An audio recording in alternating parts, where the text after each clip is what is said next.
Close the door. I'm going on.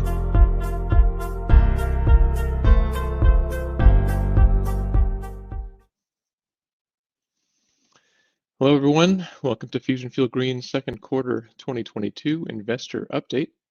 My name is Ben Schwartz, and I'm head of investor relations at Fusion Fuel. I would first like to remind everyone that this call may contain forward-looking statements, including but not limited to the company's expectations or predictions of financial and business performance, which are based on numerous assumptions about sales, margins, competitive factors, industry performance, and other factors which cannot be predicted. Forward-looking statements are inherently subject to risks, uncertainties, and assumptions, and they are not guarantees of performance. I encourage you to read the disclaimer slide in the investor presentation for a discussion of the risks that may affect our business today or may cause our assumptions to prove incorrect. The company is under no obligation and expressly disclaims any obligation to update, alter, or otherwise revise any forward-looking statements, whether as a result of new information, future events, or otherwise, except as required by law. Okay, thank you for joining us today. As always, I will run through our agenda for the next hour. We'll open with some remarks from Fusion Fuel's chairman, followed by an overview of our value proposition, as well as some observations about valuations in the green hydrogen sector. Then the management team will share second quarter highlights, financial results, the latest on our technology, and an update on our commercial strategy and pipeline. As we always do, we'll end with a recap of our 2022 milestones before opening up the floor for facilitated Q&A. As in previous calls, questions can be entered in the chat box in the webcast platform at any point during the next 58 minutes. Alternatively, you can also submit your questions to the investor relations mailbox at ir@fusion-fuel.eu. So without any further ado, I'll pass it over to Jeffrey Schwartz, Fusion Fuel's chairman. Thanks, Ben. I'm Jeffrey Schwartz, chairman of Fusion Fuel Green PLC, and I want to add my welcome to our Q2 and 6-month investor presentation. The equity markets have not been kind to growth stories this year. The Federal Reserve's efforts to rein in inflation by raising interest rates has had a disproportionate effect on the share prices of fast-growing companies due to the discounting of out-year cash flows, or so Wall Street analysts would have you believe. Then again, most of those strategists began the year predicting double-digit equity market returns, so I take their advice with more than a few grains of salt. I know I say this almost every quarter, and I apologize if I sound like the proverbial broken record, but I've been in the investment business for more than 40 years, and the one investment strategy that has proven to work consistently over time is to uncover businesses that serve a growing market with a superior technology and a strong management team. That is what we identified in Fusion Fuel Green. And recent events, in particular, the energy crisis in Europe and the passage of the Inflation Reduction Act of 2022 in the United States, have only served to magnify the opportunity. A chief concern for producers or off-takers of green hydrogen is a concept called the levelized cost of hydrogen, which is driven primarily by the interplay of two factors: the cost of electricity required for electrolysis and the capex for the electrolyzer and balance of plant. Fusion's solution offers advantages on both counts. Grid independence and scalability are what make our solution unique and especially ideal for the high value-added mobility market, which is a key near-term target for Fusion. In the production of green hydrogen, grid independence enables eliminating exposure to highly volatile prices for electricity and natural gas, a benefit very much in focus during this time of historically high energy prices in Europe. The benefit of eliminating this form of uncertainty is quite straightforward. The fact that our HEVO solar generators can produce low-cost green hydrogen at even very modest levels of production eliminates risk in a less obvious but potentially more important way. And I beg your indulgence for a moment as I use an analogy to explain. Imagine, if you will, two suppliers of equipment which are used to produce widgets. Supplier A offers a machine that can produce 10,000 widgets per year, but at a high cost. Or alternatively, a second machine that can produce 100,000 widgets per year at a lower cost, but with a significant upfront capital investment. Supplier B has a machine that can produce 10,000 widgets per year at that same lower cost, but with just a fraction of the required capex. Also, let's assume that the expectation is that the market for widgets will grow significantly over time. But next year, when the equipment will be delivered, the market is projected to be 10,000 widgets. Well, which one would you recommend purchase? To me, the answer is obvious: supplier B. The ability to meet current demand while retaining the potential to grow productive capacity as the market grows is the slam dunk winner. And that's even more so if one believes the price of widget making equipment may well decline in the years ahead. Well, I suspect it won't come as a surprise to you that in this analogy, manufacturers of centralized electrolyzers are supplier A and fusion is supplier B. And this feature of being able to start with modest production of green hydrogen and grow as demand grows is especially important in a nascent market like mobility. With a very large existing stock of diesel-fueled trucks, buses, and heavy-duty equipment, the demand for green hydrogen today is modest. However, it is expected to grow over time as existing equipment reaches end of life and is replaced by equipment powered by hydrogen fuel cells. I'll conclude by saying this: keep your eye on the prize. If you believe that the future of green hydrogen is bright, and believe our HEVO solar solution offers unique advantages, then there is every reason to believe, as I do, and mind you, I have never sold a share of Fusion, that we will be successful in building a company that is valued highly in the marketplace. With that, I'll turn the call back over to Ben. Great, thanks very much. So with the benefit of that context, let's begin with an overview of Fusion Fuel's business case and value proposition. So for those of you who are new to the name or in need of a refresher, Fusion Fuel is in the business of developing and delivering cost-effective clean hydrogen solutions to accelerate the global energy transition. As I've said before, at its core, Fusion Fuel is a technology company. We have developed and commercialized a proprietary integrated solar to hydrogen generator that unlocks grid-independent green hydrogen production at a market-leading levelized cost. Our decentralized approach is a truly unique source of differentiation in the market. Where everyone else is going bigger to drive down costs, we have gone small scale and modular, and in doing so have been able to eliminate some of the cost and complexity of hydrogen production and distribution. While others are talking about developing green hydrogen projects, we're doing it. As we speak, our HEVO solar technology is producing green hydrogen at our demonstration facility in Portugal. And our unique approach and differentiated technology have enabled us to build a robust commercial pipeline of tech sale and development projects led by our pilot project with Exolum in Madrid, which will be up and running by the end of the year. Yet despite all that, it's not lost on us that we continue to be persistently and significantly undervalued relative to our peers in the green hydrogen sector, a group of names that undoubtedly has advantages from a maturity, scale, and balance sheet perspective. But as our chairman rightly pointed out, in a market where most everyone has fundamentally the same offering, what customers care about more than anything is levelized cost of hydrogen. That is and will continue to be the key differentiator. That also happens to be where we believe we have a clear competitive advantage. Not only can we offer known long-term certainty of cost through our integrated solution, but we can do so at market-leading levels, agnostic of scale and without grants. We have a differentiated business model of selling both technology and green hydrogen, and have a clear path to revenue generation and delivery at scale.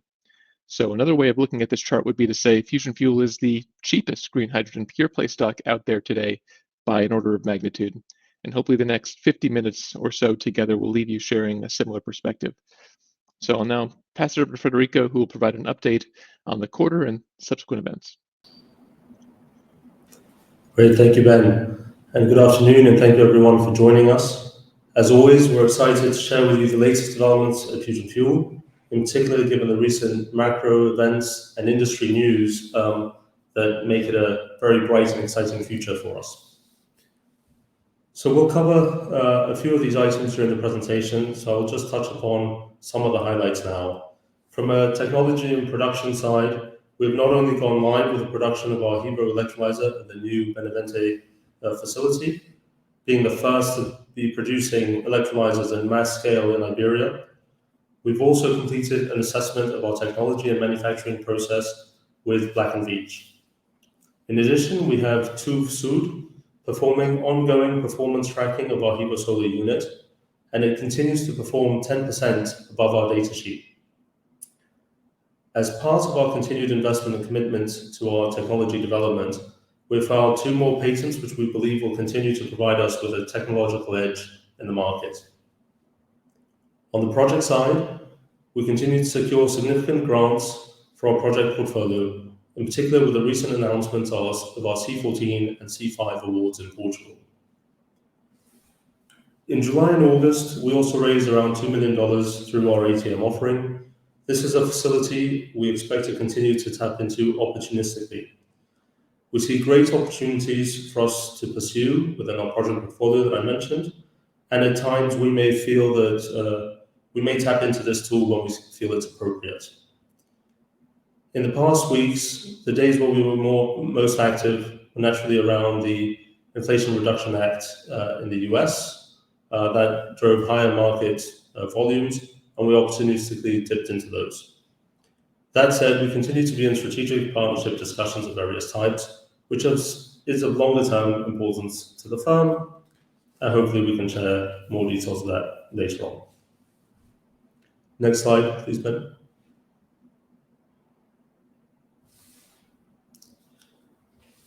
In the second quarter, we recorded an operating loss of 4.8 million euros, of which 4 million euros are related to operating expenses. Of these, 1.9 million euros are related to personnel costs, and 1.3 million euros are related to non-recurring professional administration costs, as well as one-off annual costs related to annual company and statutory audits, filings, and related legal fees. We maintain our guidance of around 3 million euros per quarter of operational costs until year-end. We booked 950,000 euros of share-based expenses. These are non-cash expenses and are related to restricted stock units and options awarded to Fusion Fuel personnel. As previously highlighted, this is a charge that will be recurring as it is amortized over the vesting period. We do intend to keep using securities with vesting clauses as a means to attract talent, reward staff, and ensure alignment with shareholders. Therefore, a non-cash expense line related to these should be expected over the coming years. Each quarter, we need to recognize fair value movements on outstanding warrants. With the market movements, in particular related to energy and growth stocks, we have a positive impact to note of 6.7 million euros. This is simply an accounting recognition, and it is a non-cash item.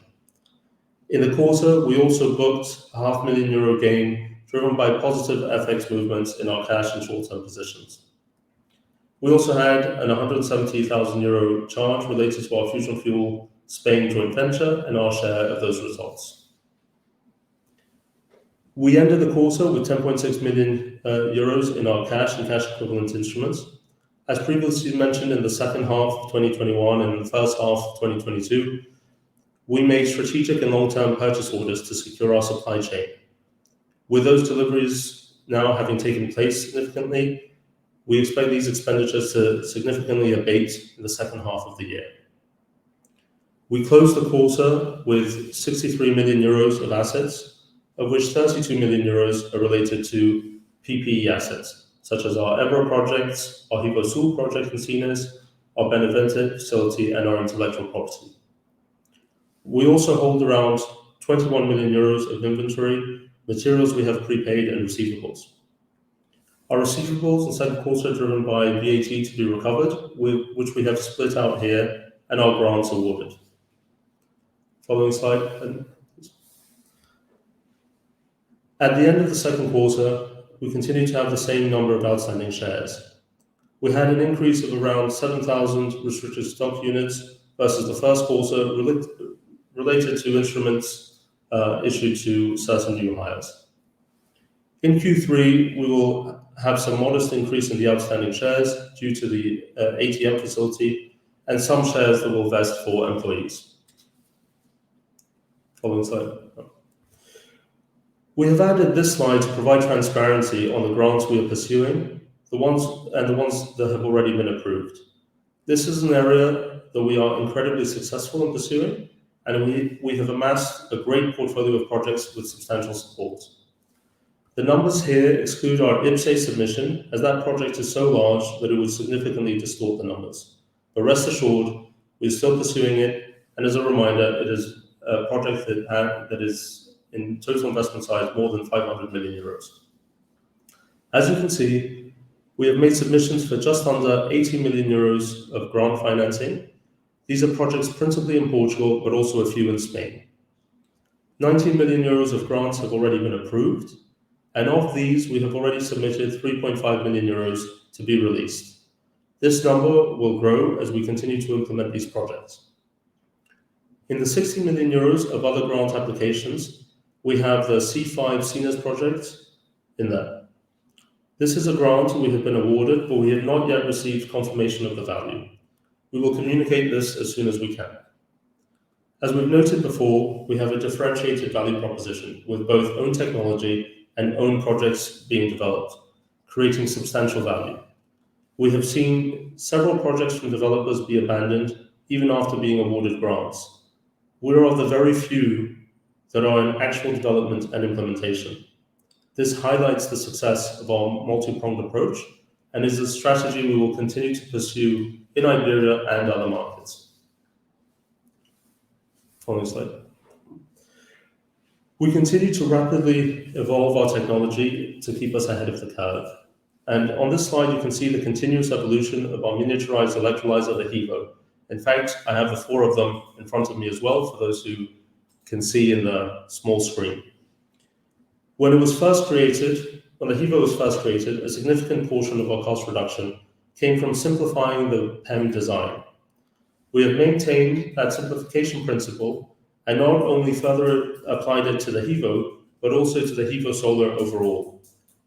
As you can see, we are reducing the number of HEVOs per HEVO Solar, which helps us drastically reduce the number of components, the pipings required, the maintenance costs of a plant, and it also reduces the installation time and costs. This more powerful HEVO and the cost reductions related to our product evolution continue to position us at the forefront of green hydrogen in terms of cost competitiveness. As mentioned before, we completed an independent assessment of our technology and manufacturing process with Black & Veatch, and in addition, TÜV Süd is performing an ongoing track record analysis of our HEVO Solar, and it continues to beat our expectation in terms of hydrogen production performance. In addition to our HEVO evolution, we're also working on new and exciting technology advances, which we hope to be able to share with you in one of the upcoming updates. With this, I will pass now to Zach, who will give an update on our commercial efforts.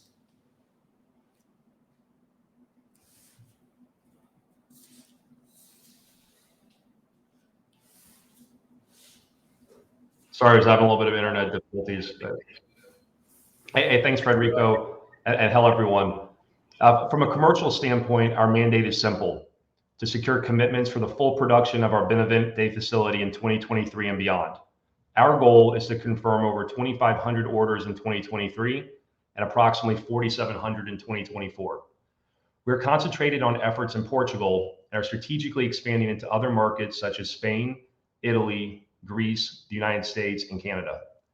Each project or geography goes through a detailed review to make sure it is a good fit for our technology, our strategy, and most importantly, something we're confident we can execute.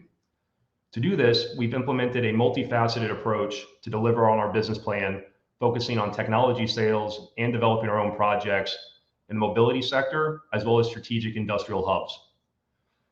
Our vision is to build a mobility backbone throughout Portugal and use this as a blueprint to build into other strategic markets in Southern Europe and North America. In parallel, we're also focused on being a major part of the solution in strategic and heavy industrial locations in Portugal and other markets we expand into. We have several third-party sales in our pipeline, 7 of which are in more advanced stages of development, in total over 507 HEVO Solar units. That represents over 25 million in potential revenue in 2023. Our expectation is for our current fusion fuel development projects to count for the balance of our production in 2023 and 2024. Almost all of our projects have grants, which make them more competitive to our customers from a pricing standpoint and financially attractive to investors. We've secured over 14 million in grants and plan to hear back shortly on additional programs, as Frederico mentioned, in C5 in Portugal, and also the PERTE program in Spain, which we've already been notified of awards. As mentioned, we've sought to narrow our commercial focus to two strategic platforms, mobility and industrial decarbonization. We continue to focus on developing a mobility backbone in Portugal by providing turnkey solutions to the market. We have a number of mobility projects in Portugal in various stages of the development cycle and are looking to build on that template into other markets. Focusing on strategic industrial locations is the other key platform, and we believe Portugal is poised to play a critical role in addressing the energy crisis, which continues to plague all of Europe. And that starts with Sines, Portugal. We are committed to being a leader in decarbonizing Sines industrial zone, while also ensuring we are positioned to capitalize on the hydrogen export opportunity. We recognize that a development focused approach is capital intensive. And as a result, we are working on multiple solutions to secure equity capital from infrastructure funds and exploring project financing alternatives. Next page. Fusion Fuel's competitive advantage is our decentralized and scalable approach to green hydrogen production. Large centralized projects require substantial investment, not just in the electrolyzer itself, but also surrounding infrastructure such as pipelines, trucks, and other balance of plant equipment. This also takes significant time and creates additional complexities for large-scale centralized projects to secure permitting and financing to develop that additional infrastructure. We are seeing the cost of last-mile logistics and distribution of hydrogen to be as much as $2 per kilogram. It costs us, like most of the time, goes unnoticed when you talk about levelized cost of hydrogen. Our approach is to co-locate our system on site next to the end user and use our Hevo solar solution. Even at small sizes, it's competitive. This allows customers to not have to make very capital and time intensive bets on a centralized system, instead start small and grow with the market demand over time. This option doesn't exist in the market today and is needed in a nascent market like green hydrogen. As pioneers in green hydrogen, Fusion Fuel noticed the problem in the market with our customers and are providing a solution to let our customers grow with us and ease into the hydrogen ecosystem while offering the lowest possible levelized cost of hydrogen in the market, especially when you include avoided distribution costs.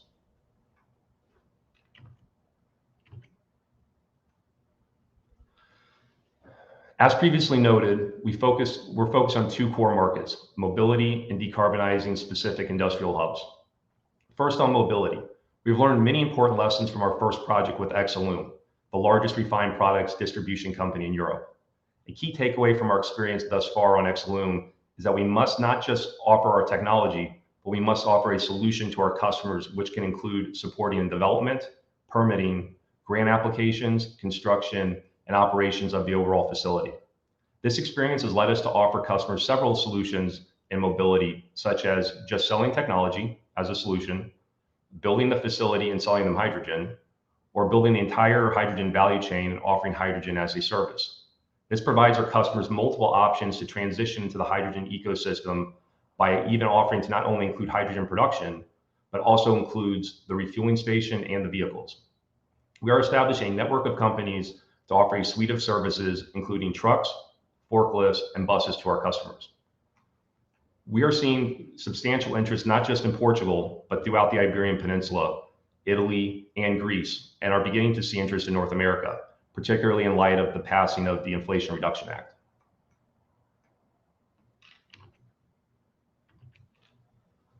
Portugal, as I noted, is a strategic market for Fusion Fuel, and in order to make hydrogen a reality in 2023, we have focused to develop our own pipeline of projects to build out the hydrogen refueling infrastructure in Portugal.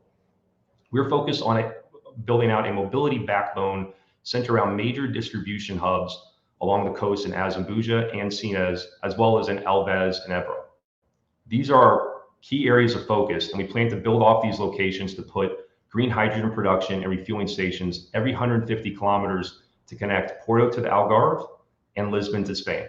We also have selectively been looking at working with municipalities throughout Portugal to offer solutions to them as well, in buses, and also looking at different aspects. The Sines region also is core to Fusion Fuel, as I noted. And it's not just Fusion Fuel, it's also it's also important for Portugal and Fusion Fuel's ambition for the domestic hydrogen market. Sines currently has one LNG terminal, as well as having a Galp refinery that consumes 60,000 tons per year of hydrogen, planned green ammonia export facilities, and other industrial customers.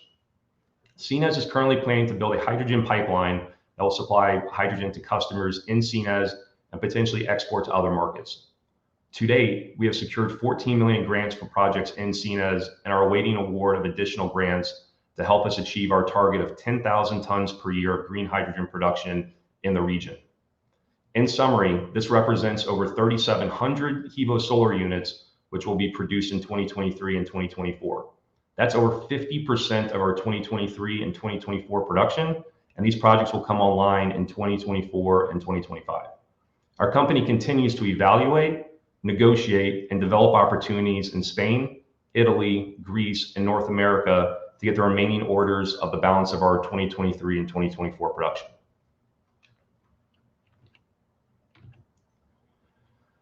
To continue to fill out our plant capacity for 2023 and beyond, we're not just focused on development projects, but also looking to provide solutions to our third-party customers.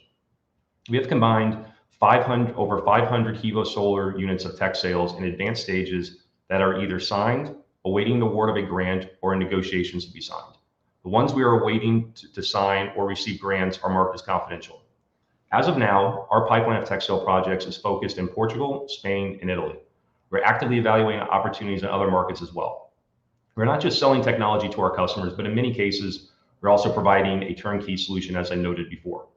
One point I'd like to highlight is that the grant requests that are being made are exclusively using our technology, which gives us the ability to secure these projects as they are awarded. Our approach allows us to not only make margin on our technology sale, but also the opportunity for additional revenue streams with the overall construction of the facility and revenue during operations, while offering the best possible solution for that specific customer.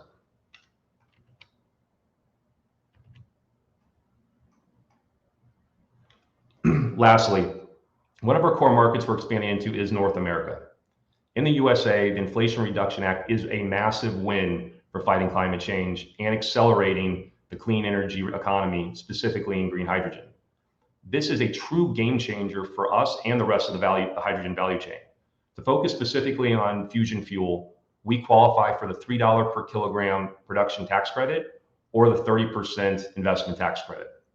The production tax credit can also be taken as cash payments via direct payments from the IRS.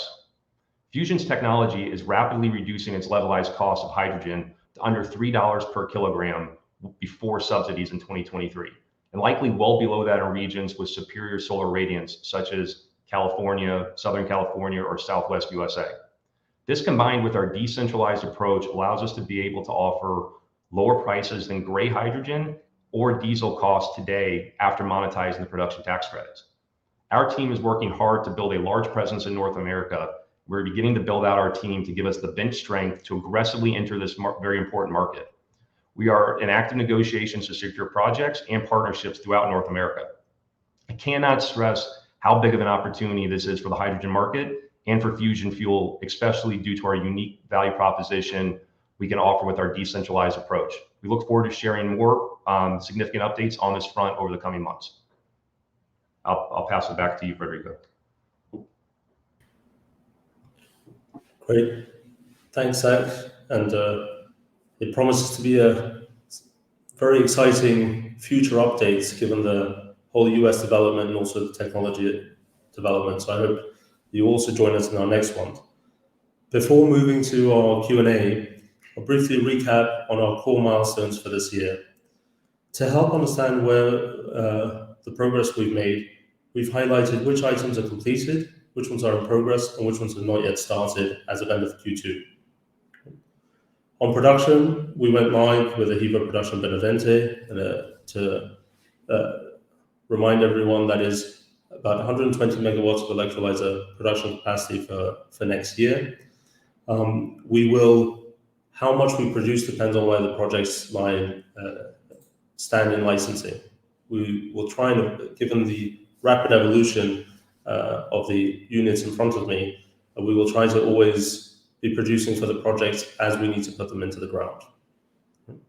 The rest of the production lines in Benavente are expected to go live in Q1 and Q2 of next year. On the commercials, we've also secured the grant for the Benavente facility. So on the production side, that is very well on the progress side as of already first half of the year.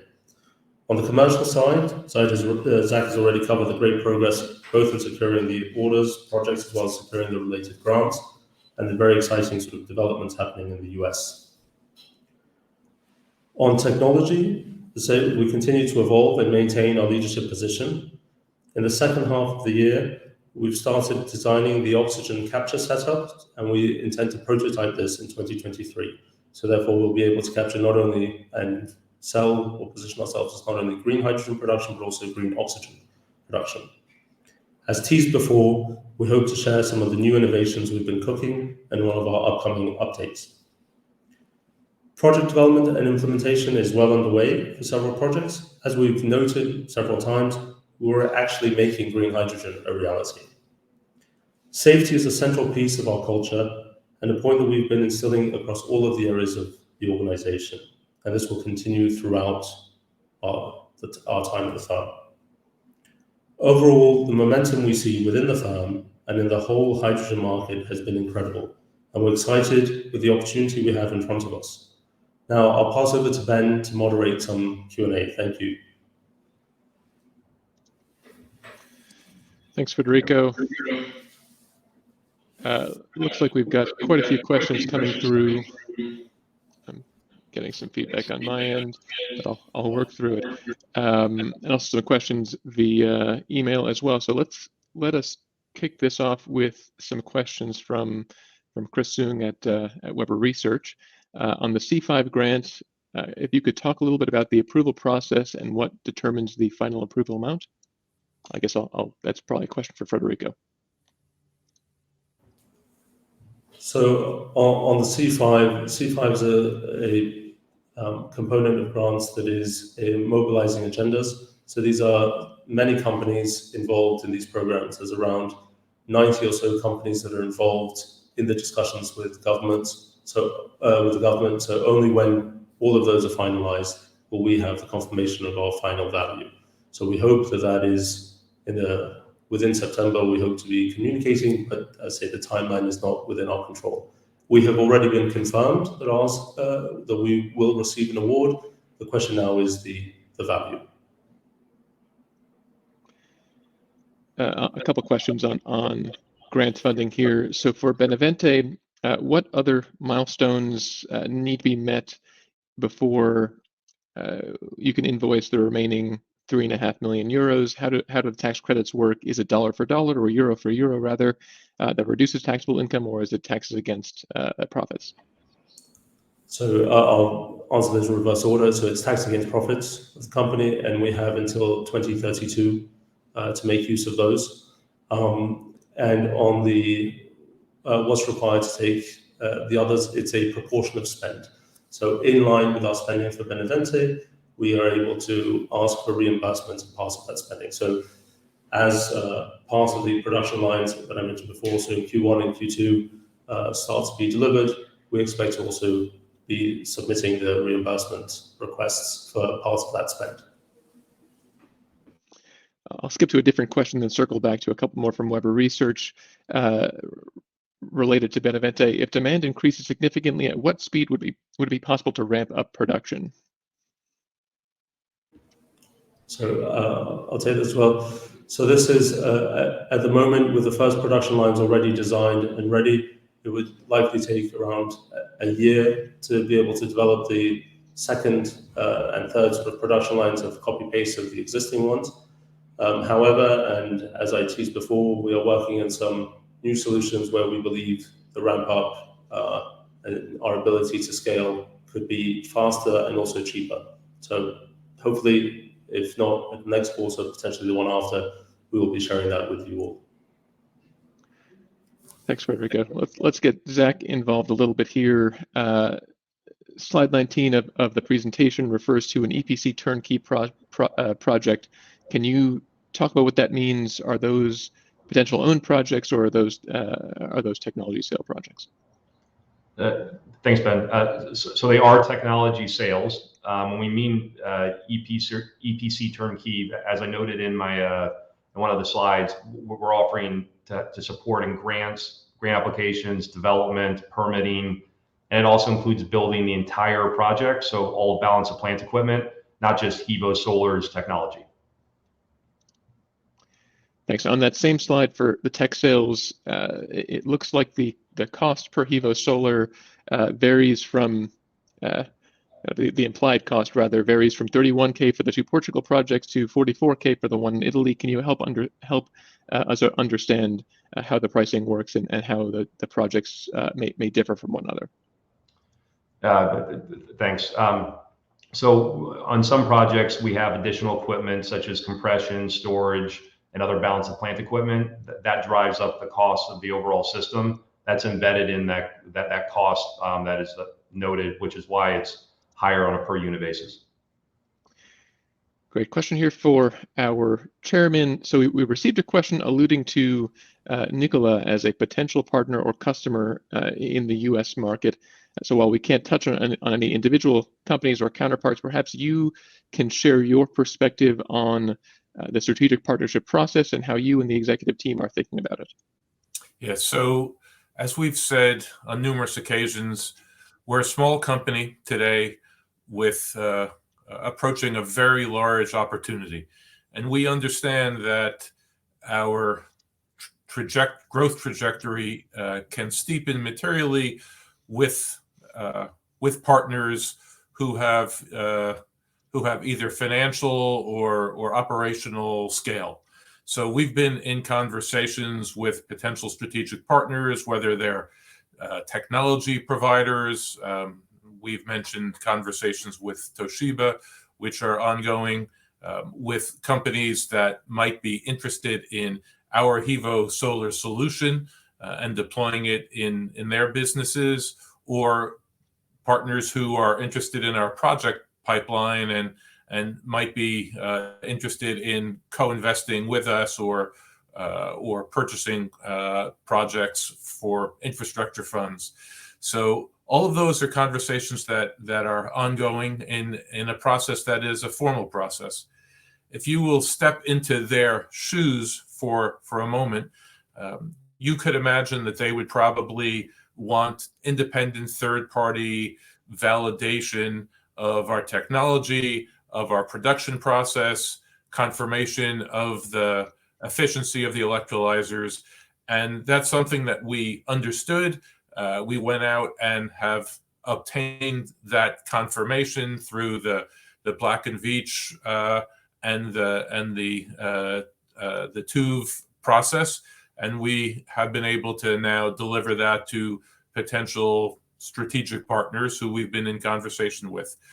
Once again, putting yourselves in their shoes, the shoes of a interested financial party, you could imagine that the size of the grants that we might receive for projects has a major impact on what the economics of those projects are like. And C5, in that regard, C5 is an important one. It's the single largest of the grants that we have received so far, but we are in, as Federico described, in these final stages of negotiation. I would think that without offering any information that would compromise our ongoing conversations, it would seem reasonable that these various strands of a strategic partnership evaluation process are coming together.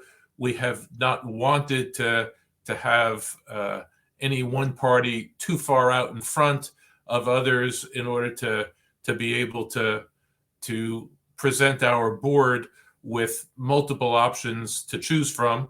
And all I would kind of conclude with is that this is a process that we would hope to be able to provide significantly additional disclosure on before year end, and just to maybe touch on what might be an adjacent question, which would be, how do we finance both our ongoing operation and these potential projects? And what I would call out to folks is, we have a balance sheet that has no debt, significant assets, a factory in Benavente that is debt-free. We have claims against or receivables from government entities, whether those be VAT receivables, whether those are grants receivable.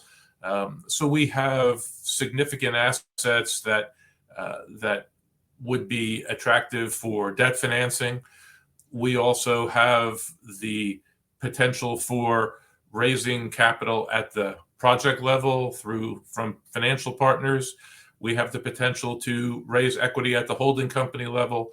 I view all of those as live options for us, and the board will determine which, and most likely what a mix of all of those would look like to finance both our ongoing operations, as Federico referred to, roughly €3 million per quarter operating expenses, and then significant investment for project development. So we're, as a company, we're very comfortable with our financial position and the options available to us. Thanks. So let's stick with, we've got a couple questions here on the ATM facility, and so we'll stick on that kind of capital strategy theme. Talked about the company being undervalued relative to its peers. Isn't it counterintuitive to use the ATM and further dilute shareholders? At this point, would it be better to either get a big partner on board or concentrate on the tech sale portfolio with a faster return on limited equity, instead of potentially using the ATM to finance the company's production? Thoughts on that? So I can jump in on that one. So naturally, and to what Jeffrey alluded, and also Zach has mentioned, given our project portfolio, we have a massive runway ahead of us, and we need to think strategically of how we will cover that. We have several options available to us. The ATM, as I mentioned before, is something that we will look to tap into opportunistically and where we see the volumes of interest. And also it's a facility that allows us to find the right partnership opportunity and not be forced into something in a rush. So we do not want to slow down the activities. The ramp up in the industry is massive. We see an opportunity to take an outsized market share given our maturity, and we want to push for that. And so this is just another tool in our box. And as I mentioned before, the IRA announcement in the US provided market movements that we could actually opportunistically tap into. Ben, I just wanted to add one or two other thoughts. The first is that, as Federico mentioned, we have built up an inventory of both key components and finished goods that will enable us to move quickly on projects where grants have been received and where they need to begin construction by a deadline, or else those grants are lost. So there are indeed projects that we are looking at that have been brought to us because the clock is ticking, and the developers haven't been able to complete, to get the equipment necessary to complete the projects in time. We wanted to be in a position, and we are now in a position to move quickly on projects like that. But as Federico said, having now built up that our inventory, our spend on inputs will decline materially in the back half. So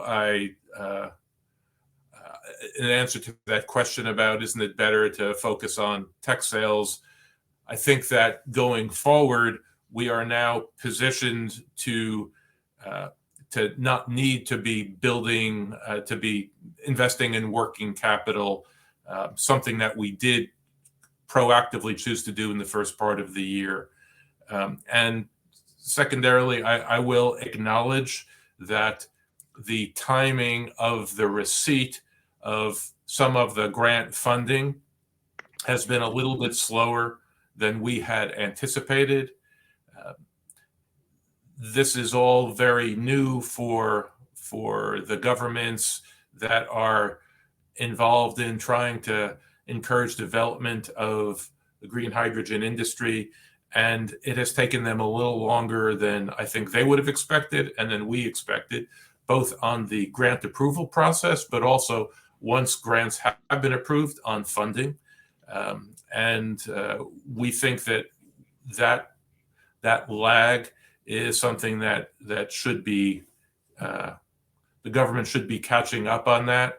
But we are also, as I mentioned, exploring options for getting debt financing against some of those grants and receivables.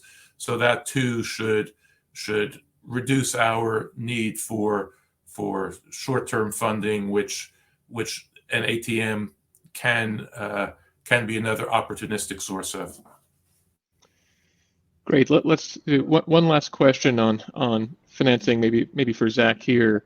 In last quarter's call, we described there being a choice between partnering to obtain capital versus using our own on fusion fuel projects, with much of our pipeline being company-owned development projects and no announcement yet of partners. Are you now leaning towards using your own capital for these projects? Thanks, Ben. Yeah, that's a great question. We should provide some clarity too. So I noted on the first slide that I was speaking to that we recognize this is Jeffrey and Frederico just stated. We recognize it's a capital-intensive set of projects, and we are actively in discussions and looking at alternatives with infrastructure funds and other equity sources to fund our development pipeline. So those structures will allow us to use third-party capital to fund the majority of the capital costs, which will reduce the stress on our balance sheet going forward. Thanks, Zach. Let's pivot over to our cost advantage. There's a question around scale. One would expect that even a modular technology such as our own would have a lower levelized cost for a larger scale project than a very small one. That's certainly the case for solar farms, despite the modularity of solar panels. When we describe our ability to produce small kind of sub 1 megawatt projects at low cost, would you estimate that there is no increased levelized cost of hydrogen even at this small size? The question, Ben, is are there any additional costs? Yeah, or the flip side is, or the I guess, can you talk about the economies of scale that we do or do not benefit from as we develop larger projects in our portfolio? Sure, I'll take that one, Federico. We, like other our peers, would benefit from balance of plant equipment on compression or storage or purification as you kind of scale into an opportunity. But as far as the technology on our electrolyzer, we've been able to prove even with as small as an Evra at 15 units that we could compete at the prices that we stated in our presentation. Related to that, I guess I recognize that this will depend on the specific application or use case. At what price per kilogram is Fusion Fuel's technology and Fusion Fuel's green hydrogen profitable? Yeah, that's a great question. So that's also a very loaded question, right? It depends on the market. So let's unpack that a little bit. So let's look at Europe, right? We're, as we noted, we're really focused in Portugal. If you look at the gas blending, at 4 bar, we can inject directly into the gas grid, right? So that reduces the amount of balance of plant equipment that we would need. That market today, if you look at natural gas 10-year strip plus carbon tax avoidance, is north of $4.75 a kilogram. So we noted that our levelized cost is becoming around $3. So there's definitely margin there to make selling into just spot pricing on the gas grid, as an example. Mobility, which is a key market for us, is as high as close to $8 to $10 a kilogram at the dispenser level. However, that requires us to put compression to get to 350 to 700 bar, and requires storage, but we're still able to be profitable and be below what the current market pricing is being offered today.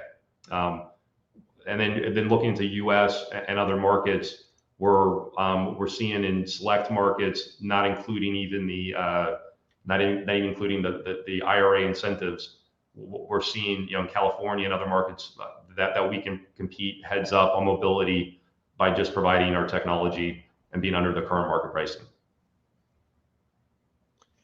It's a great segue to this next question. Given the cost advantage both in the EU, even without grants, given the energy market, and the US with grants, why does it seem to take so long for the market to materialize, particularly in the EU? One would think that with the current obvious cost advantage, that would translate to firm orders in fairly short order.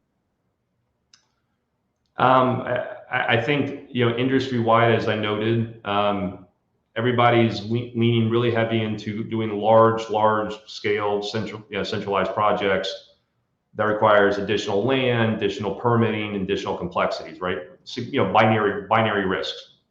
Our approach and what we're doing, we're able to kind of reduce the balance of plant risk. And I think really for us, we're seeing a lot of momentum recently as we've just got our story out there more and are really pushing to be able to show people they can come to Evra, giving them a Black and Veatch study, showing them the tube study, and really being able to explain that our technology is reaching a certain level of commercialization that can be competitive even without grants. And we are starting to see, as I noted, other opportunities in Italy, Spain, Portugal, and North America.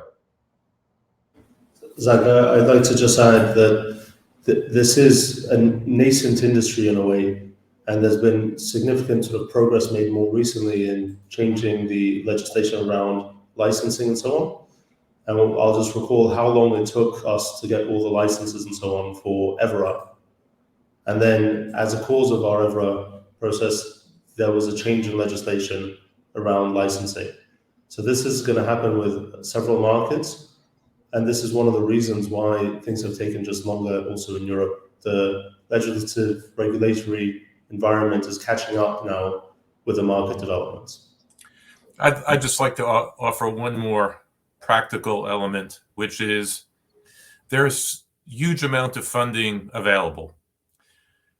If you are considering installing a green hydrogen plant and your choice is pulling the trigger today and knowing that there is the project is economically viable, but also knowing that if you pull the trigger today and go ahead with that project, it is highly unlikely that the government is going to provide the grant. The grant is an incentive for companies to move ahead. And so people are understandably hanging back in the hopes of being able to win grants and then move ahead with projects. And I think that as these grants start to break loose, you will see projects, move more quickly. But quite frankly, I understand why the clients that we are talking to are wanting to wait on the finalization of grants before committing to projects.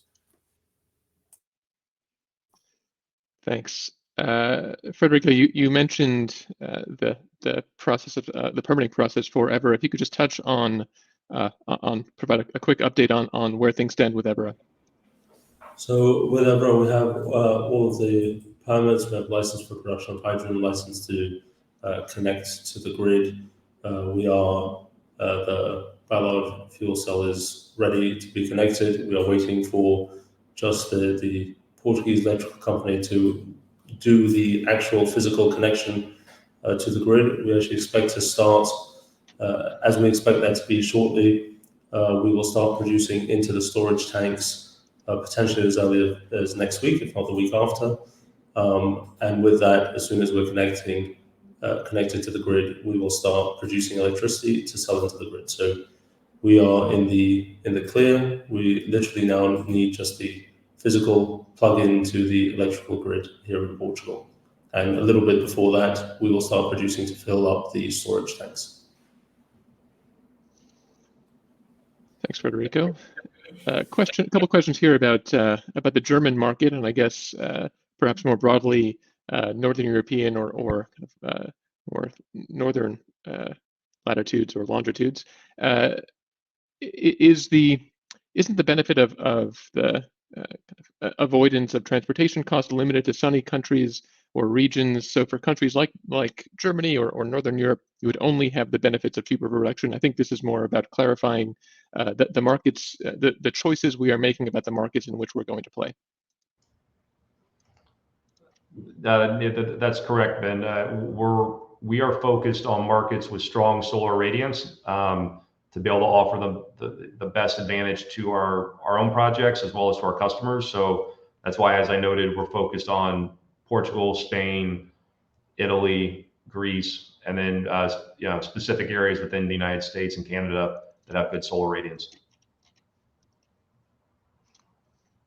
Yep, thanks. I would just, if I may, I would add that what we would say is that our technology not only produces more green hydrogen in areas with greater solar irradiance, but it produces that green hydrogen more cheaply. So in these early days, the supply constrained days, there are discrete choices to be made about where and when, I suppose, to allocate the kind of scarce HEVO solar units. So we want to be allocating those to the regions where we get the most, we can extract the most value from those deployments.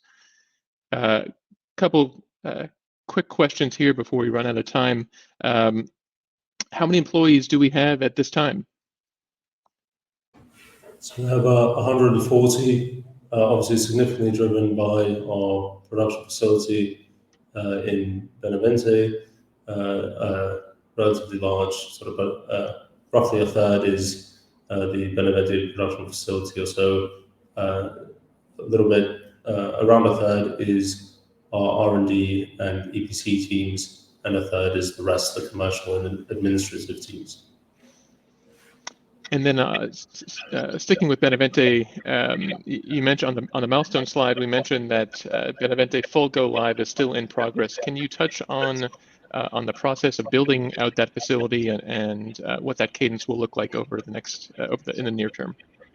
Sure. So we have our electrolyzer production is the one that's gone live. The next two lines to arrive are the production of the solar concentrator module. And the solar concentrator small unit with for those who followed us before, with a little sort of prism on top. These are two units that the current partner manufacturing facility can produce already. So we can service the projects that need those in the ground, like Exolum, already from the current production facility. And that's why they are less urgent in terms of the go live. The critical go live is the HEVO. We expect the line for the small solar concentrator unit, the very small piece of the prism, in Q1, and in Q2 the module line, and then we have the full lines live, and with the sort of production output of 120 megawatts of full sort of production capacity in Benavente. Okay, thanks, Federico. So it's the top of the hour. That will do it for our second quarter webcast. Thanks to everyone who's joined.